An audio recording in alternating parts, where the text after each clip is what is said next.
no investment is good or bad in a vacuum. It's relative to the other options you have at the time. I'm a big believer that, once people kind of say that city's dead, I'd be sniffing around trying to figure out the best opportunity. If you're going to build your space to what you have fun doing, like, why the hell not? I kind of appreciated the beauty of it, but it was also one of the most Alice in Wonderland moments I've ever had in real estate. This evolution of Detroit is probably a lot further along, and that you're going to have to really dig in deep. And I'm imagining this is going to be an expensive deal.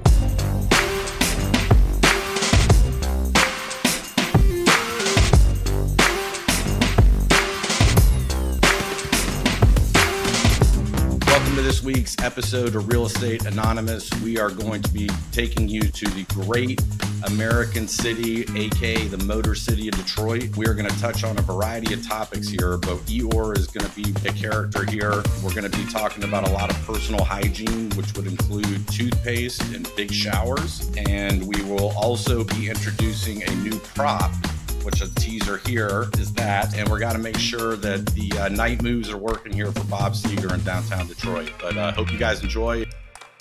All right, let's light this candle. Good morning, everyone. Welcome to the Real Estate Anonymous podcast. We are talking about Eeyore, people. That's how we let off the pre-show. Everyone knows Eeyore from Winnie the Pooh. Everyone knows a person who sucks. That's your Eeyore person. Elliot White here, Eric Weatherholtz, Brett Moss. Michael Girdley has crawled out of his hole to join us today. I don't know where you've been, my friend, but welcome. You don't want to go there. It's not good. America's most highly levered individual has joined us on the podcast. Bring up the GIMP. Yeah. So let's kind of go around the horn here. Eric, what's new with you? We had a spectacular apartment fire on a property that we co-developed years ago and is next to our global headquarters office in Atlanta. And so podium construction, 220 units, I think, and sort of a centerpiece of a multi-block redevelopment.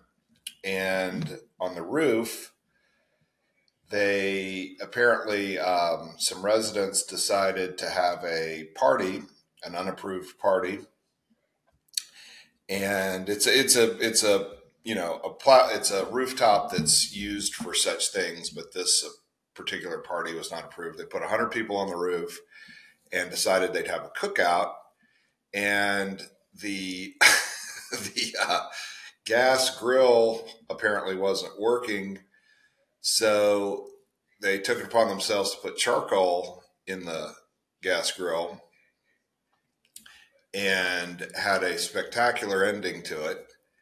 The roof was in raging flames, fire trucks, full thing, 5 stories, sprinklers went off on the entire building, and no one was hurt. That's the upshot. But a couple of knock-on effects. So we have a restaurant next door. It's 40 feet from the building. And they had you'd think, oh my gosh, what about their sales? What's happened to that? Well, that turns out they had a terrific night, and people sat on the patio watching the blaze and the fires. Fireworks show. You don't know anything about that. You don't know anything about that, do you, Girdley? So anyway, No. So yeah, there's some ideas. Maybe it's something, a dinner and a show type theme that could be transferable. I don't know, but it was anyway. So my to-do list just got a lot longer, as they say. I think the whole thing's going to have to be torn down. So ironically, I heard that story yesterday afternoon, from some guys that were touring a deal that were selling here in Orlando, who were from Atlanta and were working on 2 multifamily deals in Orlando. Both have been significantly impacted by fire. One was resident air malfeasance, I don't know what the term is there, and the other was Mother Nature with a lightning bolt. So I'm getting up to speed on kind of how you kind of work through the insurance claims. Very ironic you brought that up. Didn't realize the connection, but heard that story yesterday. And what could go wrong with putting charcoal on a gas grill? Well, I think you just told us. Yeah, that's resident moronness. So Brett, there's these two old landlords sitting on the beach in Florida, and they don't know each other that well. And one guy turns to the other, says, "What do you do?" "I'm a landlord." "How'd you end up here retired on the beach in Florida?" He said, "Well, some lightning hit my building and it caught on fire, burned to the ground. I took the insurance money, and now I live here on the beach." "How'd you end up here?" And the other landlord says, "Well, actually, funny enough, my building flooded, and same kind of deal. I didn't rebuild it. I kept the money, and now I'm here on the beach." And the first landlord pauses for a minute, looks at him, and goes, "How the hell do you start a flood?" Asking for a friend. Brett, were you on this? Actually, Eric's story made me think of you in your college days. Were you at this party on the roof? Is your week connected to I burned down a guy's building? No, but I would say the one college story I do have about this is if you've ever seen one of these fire sprinklers go off, which I hope nobody does, it's more water in the shortest period of time as you've ever seen. This story, these kinds of stories always start well when you can say, at our fraternity house, my sophomore year in college at 2:30 in the morning. That's always the great start to a story. There was some really good decisions being made where some guy or out of a crew of people were in the hallway and throwing billiards balls down the hallway, which seems like a great idea at 2:30 in the morning. And I think generally I'm okay with that. I'd like to believe I'm fairly open-minded, and I'm not going to tell anyone what to do in life, but I'd highly recommend if you're throwing billiards balls around for whatever reason, do not hit one of these fire sprinklers. It is bad news. And again, that was 2:30 in the morning. So a lot of sober people staggering around. And of course, the SMU fire department had no clue how to turn off the water. So. We had this woman who lived in one of our apartments, and she hung her wet bathrobe off the sprinkler head because she needed a place to hang it dry. And was like, "I'll hang it here because I'm such a genius." And she hangs it there and it's not drying fast enough. And I swear to God, she takes some candles and puts them on a table underneath her bathrobe and is hoping that the heat from the candles will dry this like $3 Walmart bathrobe that's made of the most flammable material money can buy. And so, of course, it catches on fire and it sets off the fucking sprinklers and the whole stack goes and everyone's standing outside. And this woman is pissed at me somehow. Like my fault that we have sprinklers, I guess. Her place is flooded and I have to compensate her. And I'm trying to explain to her that, like, no, you burned the building down. You aren't owed anything. And it was like explaining how gravity works to a chicken. She just had no way of understanding that, like, she had caused the fire and I was not going to pay her. And she was actually going to start paying the people who live below her. It is, God damn it, that stuff makes me crazy. The billiard balls, at least you can chalk up to like idiots who are drunk throwing billiard balls at each other. But I'm going to use the sprinkler head as a coat hanger and then heat my bathrobe with candles is true galaxy brain behavior. I've got a pal who's kind of a cheapskate, if you can imagine, in the real estate business, and he owns warehouses and keeps a maintenance guy kind of on staff that he affectionately calls Stupid Steve.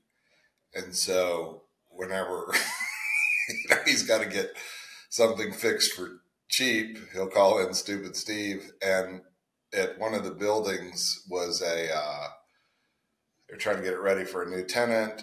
The tile had come out, but there was still this kind of gunky mastic, I'm sure, asbestos laden stuff that was underneath the tile that had come out. And so he called Stupid Steve to come, chisel it out or make sure that it got out and they could deliver a smooth floor. And he got a call later that day that he, in fact, got it up, but there was a bit of a problem and the fire sprinklers had gone off. And he said, what the hell happened? He said, well, it wasn't coming up with the chisel, so I lit it on fire. I love this business. It's so much fun. So Jesus. maybe you guys have a perspective on this. I just, in theory, sold a property. We signed the documents yesterday. Money's supposed to show up tomorrow, but we sold it to a big retail chain, happens to sell petroleum products on the side of the road. And we went under contract on this thing nearly a year ago. We started talking about it in November, went under contract in December, supposed to close in May. We finally just closed, But like maybe Brett, you want to talk about this? Like I am amazed at how these brokers make so much money and do nothing. Like how do I get one of these jobs like you have where I make a lot of money and Yeah, do Brett. nothing? Yeah. How do we all get a off job where we make a pile of money? If you guys, Inspire the D students of the world. How do we end up there? Gosh, so much to unpack there. If you like getting your teeth punched in every single day to what appears, so I had a guy that I work with who actually hired me into the business was like, "Hey Brett, let me tell you something. The best day of a real estate deal is when you win a pitch." And he's like, by the time the deal closes, you don't even care about the deal anymore, and it never seems like enough money. And I was like, how this guy has lost his mind? Like, what's going on? And sure enough, he was 100% right. So yes, I appreciate the comment from Girdley there. And anyone that wants to ride shotgun with us, especially 12 to 18 months ago, saddle up, partner. I appreciate the shit talking from the cheap seats. Anything That's else so you guys good. want to come out? Yeah. How do you make so much money doing nothing? You want to bring up the fact that I'm overweight? That's fine. Let's talk about that now. Yeah. Hey, fatty, tell us about your joke job. Yeah. Well, you did make reference before the camera went on to your fat fan. Yeah. So I just want the listeners to know. And I think it's hot everywhere right now. It is uncomfortably hot here in Orlando with humidity. And I know this might come as a shock to our listeners, but I'm sweating a lot. I'm not being a broker. I am great sweating at all hours. So in consideration, fat guys get hot. Consideration for the listeners, because this is about y'all, is that I turned off my fan for you guys. So if I do sweat, I apologize. But I'm, as our production team has mentioned, the sound quality, we're really striving to perfect the sound quality. Brett, you've got the body of a man built for a Nordic climate. Yeah, but let me just tell y'all something. The beach is that way. All right. While Brett beads up, what are we talking about today? There was a little bit of interesting news here that I thought we'd touch on. Equity Residential is buying just about 3,600 units. It's 11 properties from Blackstone. And the common question I hear from people is, first is, well, what was the cap rate? What's the price per unit? How does this make sense? Why are these people making these buys? I maybe perhaps cynically believe that it's just all about acquisition and asset management fees, and large institutions just trade portfolios back and forth in perpetuity. But a slightly less cynical view is that to me, I'll suggest why I think these things happen, and then I'd like Brett and Eric to pick it apart. I think these kinds of buys on Class A buildings in major markets, really kind of flashy, attention-grabbing stuff. The buyer, in this case equity, is betting on three things. And presumably Blackstone had some reason to sell other than fund maturity. It made sense to them, and so they're a seller. You're betting on rents, you're betting on rates, and you're betting on replacement cost. And so your bet on rents is just that we have some future view of forward rent growth. We think that supply is going to dry up a bit. There'll be some rent growth in the future, and maybe we have a more bullish view on future rent growth than the competitors, and so we see this as an opportunity. You're betting on interest rates. You're saying, okay, we're going to buy we're going to solve for a yield on cost or a cap rate of 4.75 to 5, which is low and aggressive. But if you take the flip side of that coin, if you believe that the 10-year is going to go down to 3.25, then what you're really talking about at a 5% yield on cost is an institutional investor is going to look at the risk premium and say, okay, I could buy treasuries at 3.5 or 3.25, but for an extra 175 basis points of yield, I'm taking the additional risk of owning Class A apartments. And I'm actually okay with that. So that yield on cost is not terribly attractive to me. I know it's not attractive to Eric and Brett. We've been through enough deals where that yield just doesn't get it done, but we also aren't the buyer for these kinds of things. So I think you're betting on if rents are headed down, that spread becomes more attractive. And then the other argument is replacement costs. And if it costs $600,000 per unit to build a high rise, you could buy that same high rise today for $350,000 a unit. That getting a certified pre-owned high rise seems like a better deal than building a new one. Now I don't necessarily agree that just because it costs $600 to build that you should be building. I think if it costs $600 and you can't get the rents, it's probably a mistake to build it. So the discount to a mistake maybe is not as attractive. But to me, those are the three reasons these things trade. And you see them. KKR just bought the Quarters portfolio, and like you see these big trades, and you kind of wonder why they happen. Those are my theories. I welcome you gentlemen to pick them apart. I think it's a couple of things. There's capital having. If you've got capital to invest in a fund structure, you need to invest it. And then it comes down to what are the available opportunities in the marketplace, and you get to a supply demand type arrangement, because the places that you can spend a couple of $1 billion are a lot smaller than the places you can spend a couple of $1 million. So the universe of investability gets pretty small. And rather than give it either, if you're in a fund structure, having that money sit on the sidelines can cause problems on a number of fronts. So then it's, out of things that I can spend a couple of $1 billion on, what are they, and how does this one stack up to what else is out there? Right. No investment is good or bad in a vacuum. It's relative to the other options you have at the time. And I think and there probably are some macro type decisions around, is it multifamily? Is it industrial? Is it this market or that market? Is it, this type of product? I might have a conviction around some sort of an investment thesis, but then it's, it kind of comes down to what can I spend money on? What do they have in the store? And how much does it cost? Because I've got to pay it because I'm going to spend this money. So, Brett, in your joke job, as Girdley affectionately calls it, in this hobby that you have, you deal with a lot of these types of large institutional investors, right? Is my breakdown earlier, does some of that track with what you see or what you hear from them, or is there a different motivation? Like I think people who are listening to this will see some of these transactions and go, that doesn't make sense. But in reality, it just doesn't make sense for them and their business. But it doesn't mean that these people are idiots. It makes sense for the business that they are in. I agree with everything you guys just said in terms of, I think the big bet right now, whether it's the, institutional capital arena or even well-capitalized, or, good private capital or high-end private capital or ultra high net worth, the bet today is that with the development pipeline, for all the reasons that you guys just laid out, was ridiculously difficult to kind of put new product on in your start new communities over the last 2 years. That is obviously going to lead to a pretty significant reduction in what the projected development pipeline looks like. So in markets like this, where it's Atlanta, Dallas, and Denver, I think were the three markets in this deal, the bet essentially you're making, Elliot, is yes, we're going to take a lower yield today because we are banking on the fact there is going to be a significant undersupply issue that plays out in these high growth markets. And so we're going to make all of our money through outsized rent growth in years 3 through 5 or 2 through 5 or 3 through 7.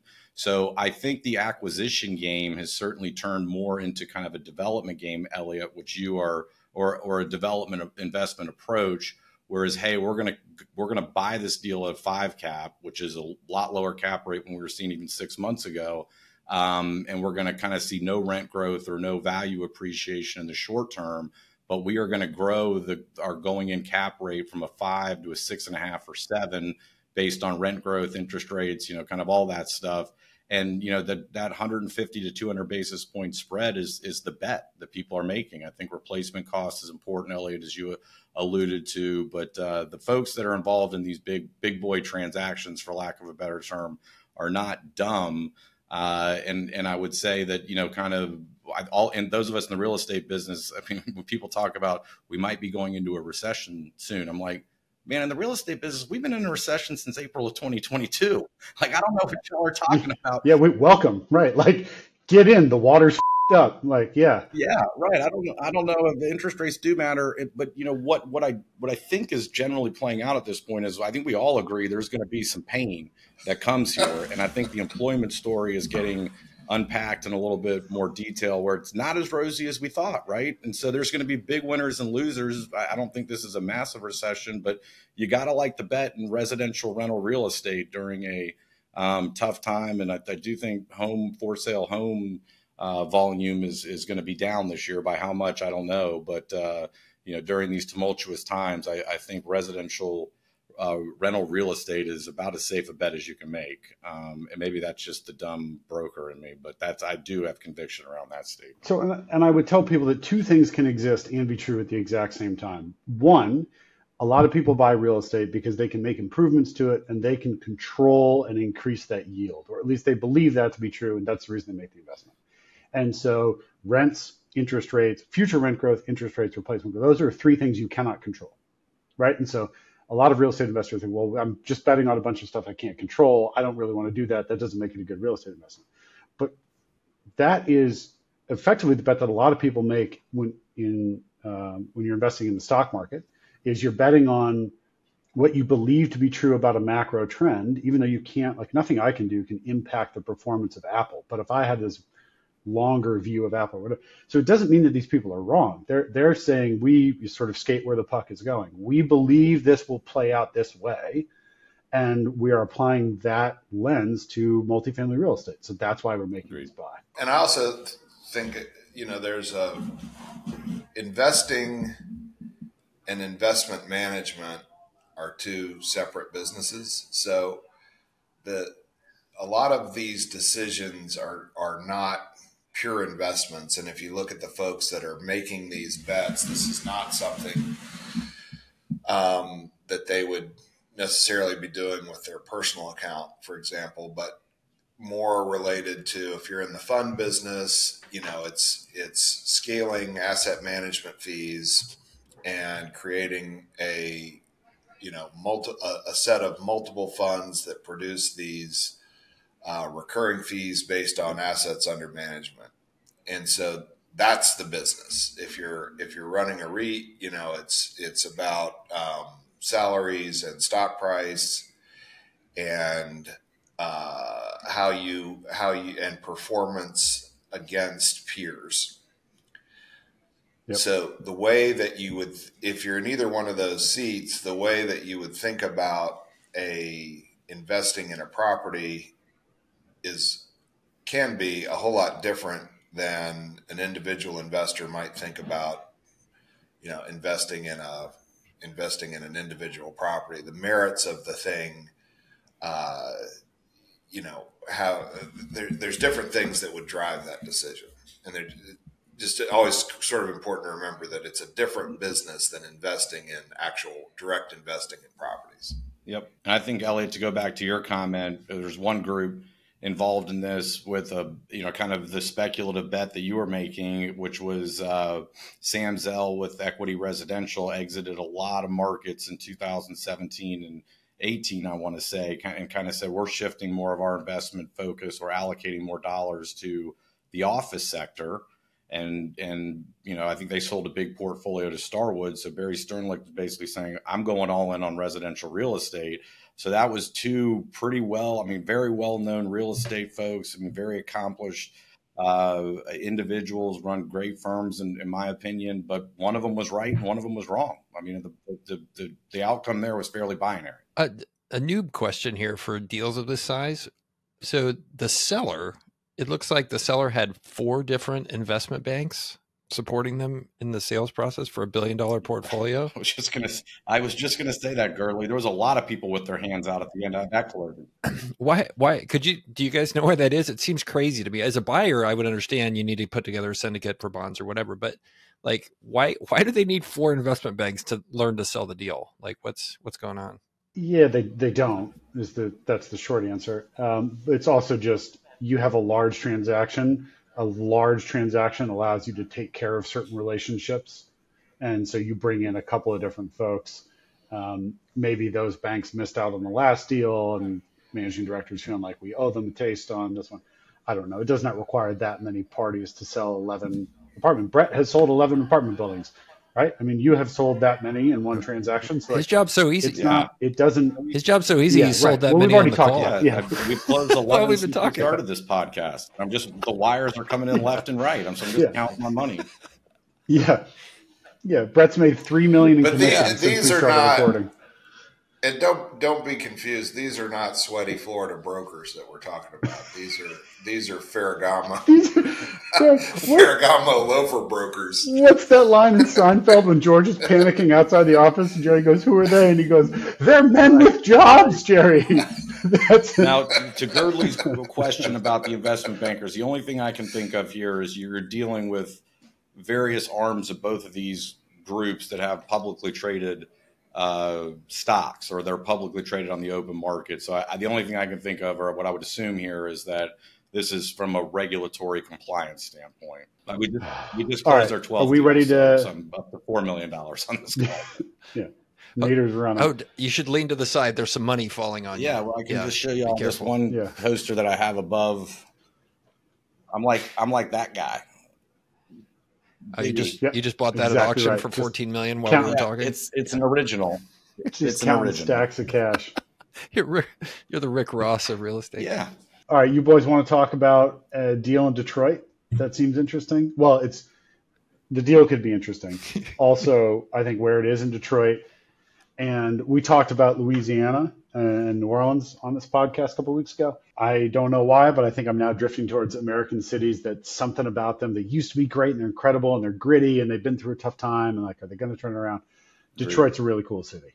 It just is. It's an awesome place. It has been totally decimated, offshoring and moving all the factories overseas, and it started happening in the 70s and the 80s. And Detroit went from just the leader in the U.S. to a really, really tough spot, but they seem to be turning it around. And found this deal that is right near, everybody knows the Renaissance Center. You may not know it's called the Renaissance Center, but the sort of 5 building with the really tall one in the middle that's GM's headquarters right on the river. That is the Renaissance Center. It is how Motor City got its name, all these automobile production facilities, and GM and Ford, and these headquarters are in Detroit. Oddly enough, GM has actually said that they are going to relocate their corporate headquarters from that Renaissance Tower, which they own, into the Hudson's redevelopment. It's this massive redevelopment happening on the site of the old Hudson's department store. And so this building that we're going to look at, this kind of apartment mixed-use building, is small, but it's near-ish to that. And so the question is, how much do you believe in Detroit's downtown kind of revival? But before we get into it, the Hudson's department store, people may have never heard of this, or some people have, but it was the biggest department store in the country. And I've got just a couple of facts on this that are sort of remarkable. The store was 2,100,000 square feet. Yep. It spread out over 32 floors. So that's how tall this thing was. 410 feet tall, 51 passenger elevators, 17 freight, 8 employee elevators, and 48 escalators. Its biggest elevator in the building could bring a tractor trailer. An entire semi could just drive in, and they could raise it to the floor that they needed and unload it up on that floor. It was a remarkable, it took up this massive, like 2 full city blocks. But when Detroit began to fall from grace, there wasn't enough money and people, and so Hudson's gradually closed down, and it was kind of an empty site for a number of years. They leveled the building, and now they're doing this large mass mixed-use redevelopment on the site. And so those deals are breaking ground. There's hotels, there's residential, there's office, there's GM relocating there. It's this kind of cool center of gravity, not far from Renaissance Center, but also really close to this apartment building. So your bet on this building, as we we're just talking about, is your kind of also an implicit bet on the future of Detroit. And so you can see we've got the building up here. We've got a teaser on the building. Brett, are you able to? Do you want me to take over screen share? Give a rundown? Yeah, I would say give a rundown of the deal. So quick rundown of the deal here. This was an adaptive reuse of some variety, 20s vintage deal, 8 stories, and there are 11 fully leased luxury apartments. There's one being a penthouse. I guess there's some third floor office suites, parking on site, and first floor retail. So I mean, I think this building, we've talked about some adaptive reuse buildings, but I think the smaller unit count here in a historic building, there's no pictures on the interiors of these residential units that I can find, but I bet if there's only 11 units in an 8-story or 5 residential stories, that's probably a pretty cool feel if I had to guess.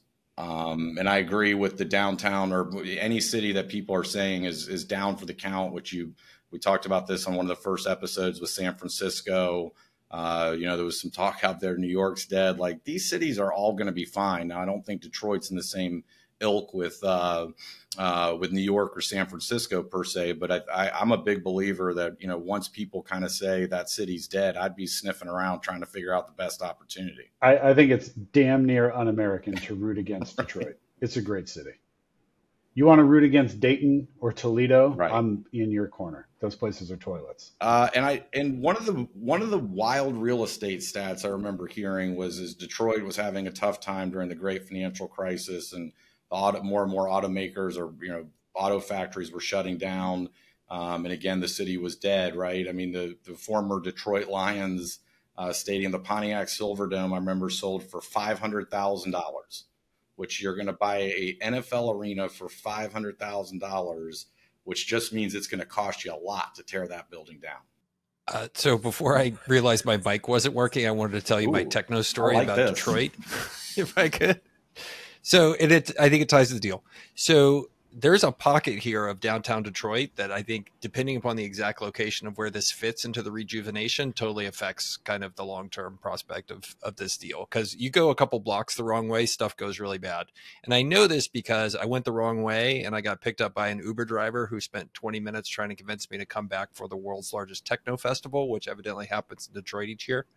And he then gave me a lecture on how to get the best drugs. So I was like, okay, but then he told me he can't go because the contact high will cause him to fail his drug test for being an Army reservist.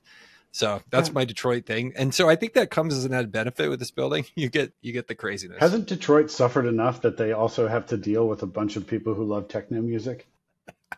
I didn't even know there's a techno festival. So is there a 6-star review for an Uber driver, Girdley? I don't know if there's a 6-star review, but that guy probably deserves one based on his hospitality. So looking at the photos here, this is one of those old loft buildings. It's got the wood beams that are exposed.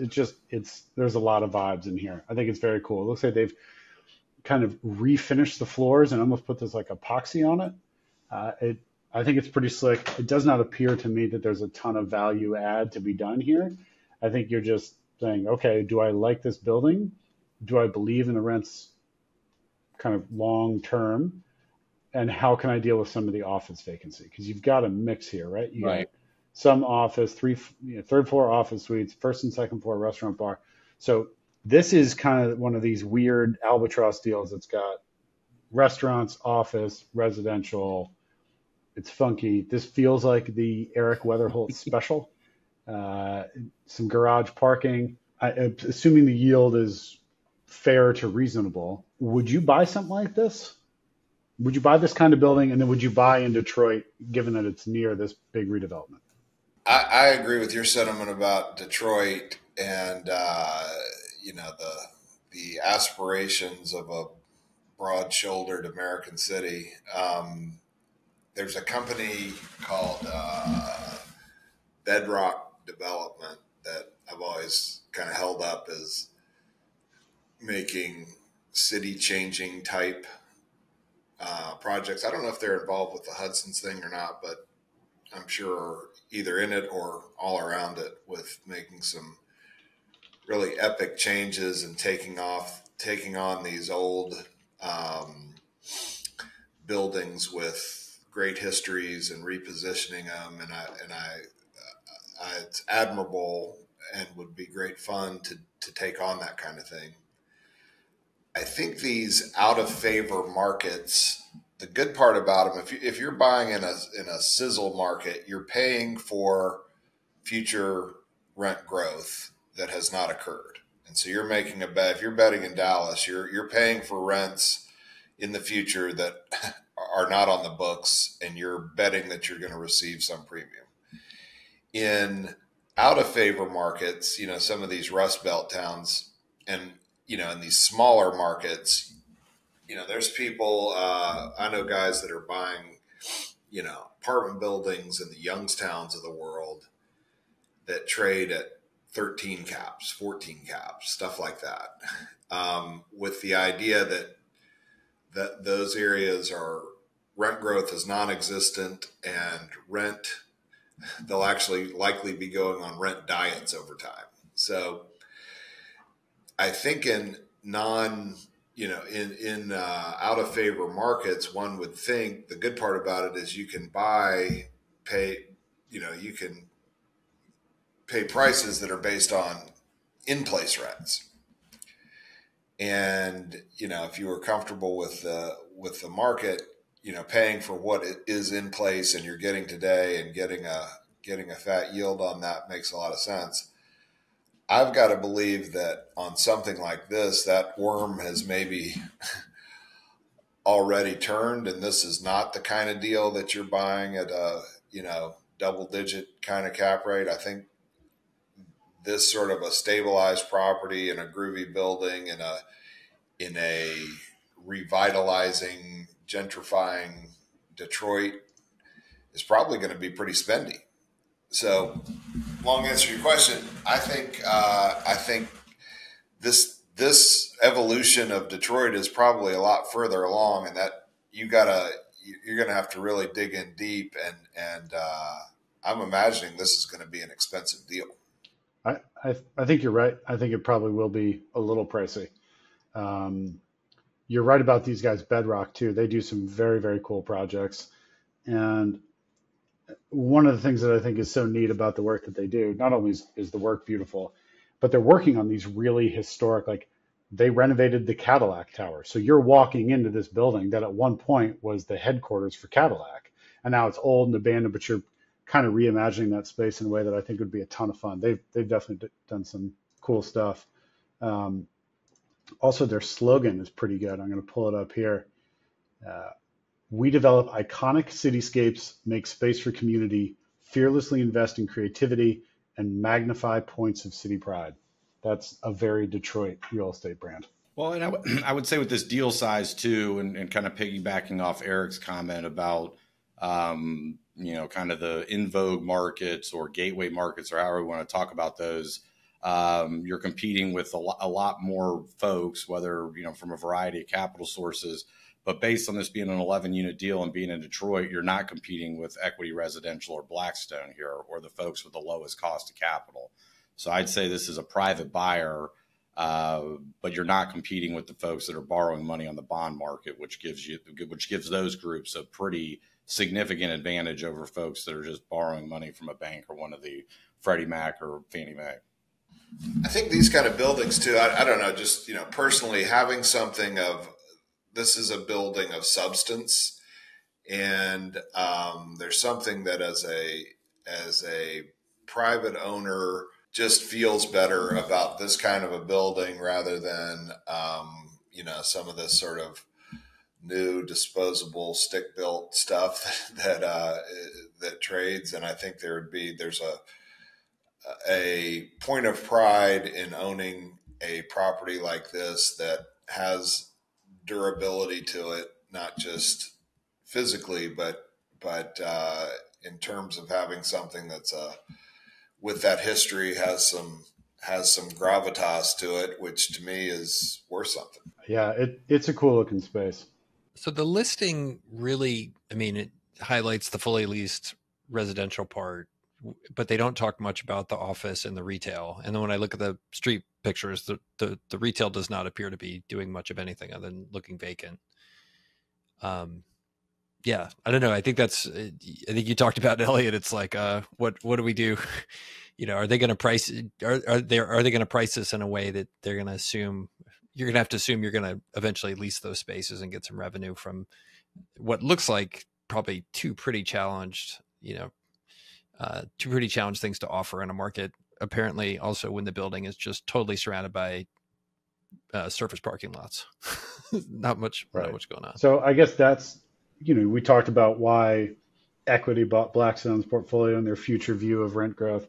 If you think that this downtown area is changing, if you can buy it at a number that works, so you don't have to fully pay for the vacant retail, and your bet is that perhaps over the next 10 years, maybe that retail tenant gets a little bit better, or you could get kind of a destination restaurant there, and some kind of funky operator to come in, and so your residential rent may tick along at a 2% a year, and but your retail rent could see a bit of a J curve. If you believe that the neighborhood changes, and maybe that building, especially given the way that it looks, commands a certain kind of tenant.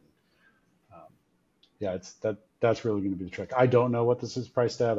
We don't have the financials on it, but I would assume if you could buy this at a I don't know, a 7 cap with some view that you can do work and get your yield up above an 8. I think that could be pretty interesting. I think there's potentially getting out of these. Go ahead. Getting into real estate's always pretty easy if you write a check. Getting out of it.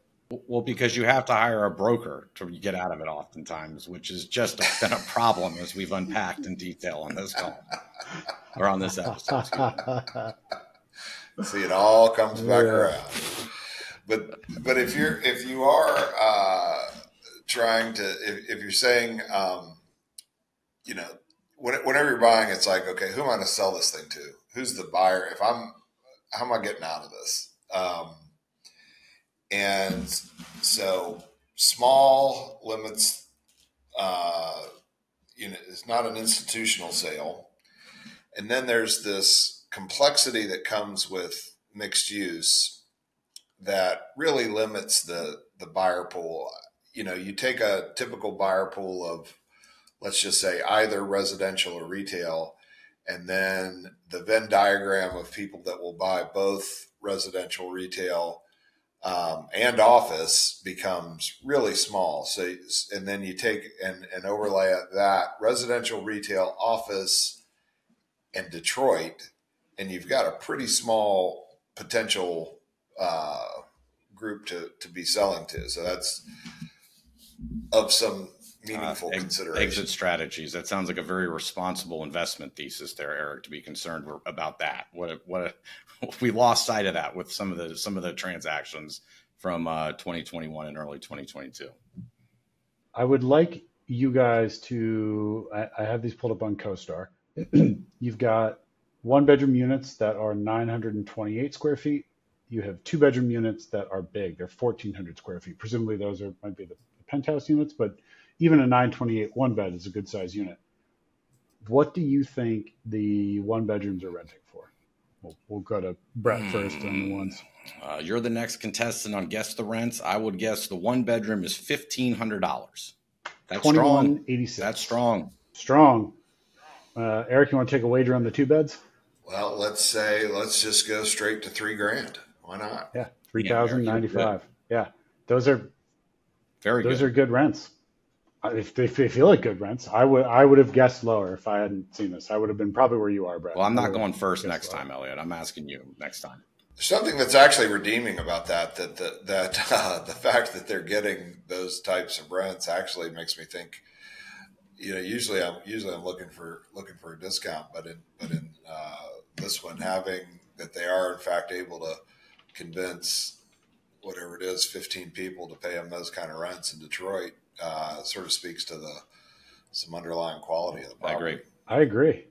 It was a former toothpaste factory, hence the name Iodent Loss. Oh, not random the name here, huh? So you could tell it was an old factory of some kind, just those big, thick wooden beams that are kind of running throughout. So you knew it was some kind of a warehouse manufacturing thing. I had no idea what, but yeah, apparently Iodent toothpaste. I think on one of the future episodes, we should try to get our hands on a toothpaste factory that's being sold today, if there are any left in the United States. But that would be a good one to unpack a little bit. So this building, tons of cool vibes. It has a rooftop, a very penthouse rooftop, super cool type thing, which I think opens this up to an interesting buyer, which is like the really rich person who wants to retire and own a building and live in a cool penthouse. So I think that's maybe somebody who's looking for more than just returns. But it reminds me of like 15 years ago before San Antonio's downtown got hot. I was like, okay, everybody's going to start buying here. I'm going to go try to buy some buildings. And I went toured some buildings. And we have a couple of buildings with these kind of bones. But one of the buildings had a penthouse in it. It was owned by a rich old guy in his 60s. And I go into the thing and we take a tour, and it's a 4,000 square foot apartment with a 2,200 square foot shower. Whoa. With 18 shower heads. And then I was like, did you walk out of there pregnant? Because the seller was not around. I asked the broker what was going on.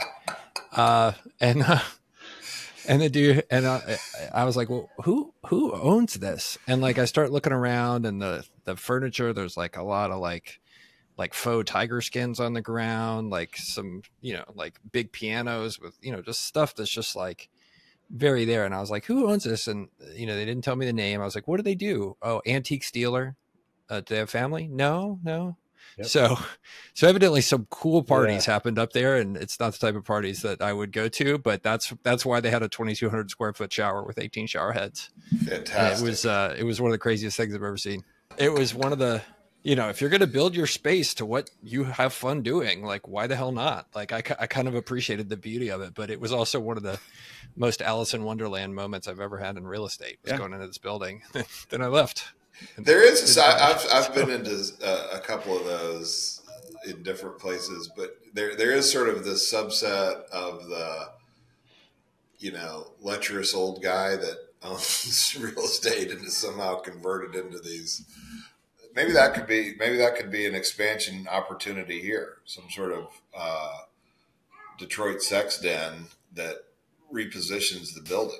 I don't know that exists. That's a nice Brett. That could be something for you to the Hudson. I'm sorry to go back to this, but I think for Girdley and I, we're getting a Hudson's in this mall in Pennsylvania, and maybe that concept you just mentioned too, Eric, which isn't bankrupt yet because I don't think it exists, but there's only one way to figure out if it works. Occasionally you see the listings on Zillow gone wild where somebody's like just has like a normal like Cleveland, Ohio home, and then there's a basement dungeon, and they somehow decide it's a good idea to put the photos of the basement dungeon with all the equipment on Zillow for the MLS listing. It's like, okay, well, fly your freak flag high, be proud. The guy who bought this building, this apartment building we're talking about, he bought it for $500,000. He's a local bar restaurant owner. And he said when he bought it, there was no windows. The roof had sort of peeled back, and there's pigeons living in there. I mean, it needed a ton of work. He put $5 million into it, got it all fixed up. And in this article, he's talking about one of the problems with Detroit, and this is not Detroit alone, but the city's so starved for tax revenue that anything that looks like a money piñata, they start swinging. So he bought this thing for pennies on the dollar, fixed it up, and then Detroit jammed him with property taxes. And so he's saying, what's my incentive to go out and do more of this? I'm still barely breaking even. Like, I put all this money in, it performed well for a little bit, and then they raised my taxes a ton. And now I'm kind of back in the same spot where it's, I'm struggling. And so you wonder how many cities are facing that. Like, they've got a budget shortfall. Anytime someone redevelops a building, they say, oh, good, more money. And they tax that guy and end up kind of cooling people's incentive to redevelop. Yeah, that's a tough deal. And it really looks like an exquisite renovation of a great American building in a great American city. It's not for me. Girdley, are you a buyer? Like Elliot, I am very pro wanting to root for Detroit. I want Detroit to come back to its former glory. I am not interested in moving to Detroit. So there's not enough mountains nearby for me. So, not a buyer. Brett, I like this. I could get behind this. I don't know the 5 1/4 cap, but I like to play here. I do think it's interesting. I think I'm a buyer if I'm the kind of guy who's got some other related use for that building myself, whether I have an office in there or I'm the restaurant owner who's in there or I live there, because you're going to have to probably manage this yourself. I guess you could get a third-party management company, but there's just not enough here to justify having staff or property management. So I think it's kind of a retirement gig. I think it's an interesting property at a reasonable yield above some of the competing options in cities you have more data points in. I think it's kind of interesting. So 7, 8 cap, something like that could I think I'm a Yeah, great. Good. I would change my mind if they Beat me to that installed a line. bigger Yeah, obviously. shower. I think that would Yeah, impact. you But give other than off a that, it's pass. large shower kind of vibe anyway. Let me see the size of your shower. Mostly useful. So if me and Mrs. Girdley shower together, she could be as far away as possible. That's why we need the big shower. She built the big shower to keep you away from her. Well, this has been an interesting one. I like it. And I have a friend, Elliot, since I think you and I are buyers here, who's watched a few of these and was like, I think in real estate, don't you have a deal bell when a deal closes? And so I do now have a bell, which I don't know if I can hold it. For buyers, when we're buyers? It says REA deal bell. So I think we can ring this once. Get out of here. Once, twice, because we got 2 buyers here. So that's twice. I don't know what the producers think about that sound. I like it. That's Gustavo's problem. We're introducing but props I do like the deal bell in our episodes now. So we are evolving. That's deal a bell. We got to ring this thing like 4 it. times at some point. Perfect. All right, boys. This has been a ton of fun. It's been great catching up. I think we can call it here unless you guys have anything else you want to add. I think it's been a fun one, gents. We need to make an ask of the listenership. Correct. For the million people that have listened. If you are listening to this podcast, please do us a favor and send this to your dumbest friend. Just one of them. Any friend who you think they're dumb enough and they might also want to learn about real estate, that's really our target market, is the D students of the world. So find your most downwardly mobile friends. Please encourage them to share this podcast. What I'm going to people with too much time on their hands. Have more than one dumb friend, so let's not keep it to one of your dumb friends. Send it to all of your dumb friends. Don't limit it. Yeah. What you need is like an opinionated dumb friend. If you have a friend who's on Reddit all the time, like Reddit is just LinkedIn for people without jobs. And so if you've got one of those friends and they're like always weighing in on something, give them this. I don't care if they love it or hate it, as long as they're talking about it. I think that's great. So send this to your friend who likes Reddit. And start and there. Please provide feedback too. Any questions or you can call us dumb as well, but we'd love to hear any feedback from listeners along the way too. A podcast for dumb guys. Yeah, right. Those books, Real Estate for Dummies. That's what this is. This is Podcast for Dummies. All right, boys. Thanks as always. All right. We'll catch you next week. Sounds good.